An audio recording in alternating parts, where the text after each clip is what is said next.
Sir ఆ మధ్యన ఏదో న్యూస్ చూసాము. హైదరాబాద్ గూడా సెకండ్ ప్లేస్‌కెళ్ళిపోతుంది. లేతే థర్డ్ ప్లేస్‌కెళ్ళిపోతుంది అంటూ కొన్ని వార్తలు వినిపించాయి. పొల్యూషన్ విషయంలో. నిజంగా అలాంటిదేమన్నా ఉందా? హైదరాబాద్ గూడా అంత డేంజర్ జోన్‌లోకి పోతోందా? హైదరాబాద్ లో కూడా గాలి కాలుష్యం ఎక్కువే ఉంది కానీ ఢిల్లీ స్థాయిలో లేదు. ఢిల్లీ స్థాయికి వెళ్తుందన్న మాట మనం చెప్పలేము. ఇక ఢిల్లీ జనాభా హైదరాబాద్ కంటే 3 రెట్లు ఎక్కువ ఉండే జనాభా ఉంది. అక్కడ ఇబ్బడి ముబ్బడిగా వాహనాలు ఉన్నాయి. మన దగ్గర ఆ స్థాయిలో లేవు. ఓకే. ఇంకోటి మన దగ్గర చలి కూడా వాళ్ళ దగ్గరనంత చలి ఉండదు. మనకి ఇన్వర్షన్ కండిషన్స్ వాళ్ళకున్నంత ఇన్వర్షన్ కండిషన్స్ ఉండవు.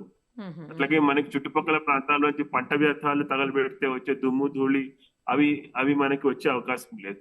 బట్ ఇవన్నీ కాదనుకున్నా హైదరాబాద్ కూడా వాహన కాలుష్యం ముప్పు ఉంది. దాన్ని హ్యాండిల్ చేయడానికి మనం ఎలక్ట్రికల్ వెహికల్స్ యూజ్ చేయడము, ఎలక్ట్రికల్ వెహికల్స్ కోసం ఛార్జింగ్ పాయింట్స్ పెట్టడము, ఆర్టీసీ బస్సులు కూడా ఎలక్ట్రికల్ వెహికల్స్ ని ఇంట్రడ్యూస్ చేసేటట్టు ప్రయత్నం చేయడం, సరే. ఇలాంటి ప్రయత్నాలు చేస్తున్నారు. ఈ ప్రయత్నాలు కొంతవరకు మనకి ఉపశమనం ఇస్తాయి. బట్ ముందు ముందు ఈ ప్రయత్నాలని ఉధృతం చేయాల్సిన అవసరం ఉంది. ఉధృతం చేసినప్పుడు మనకి ఈ సమస్య నుంచి మనం బయటపడే అవకాశం ఉంటుంది.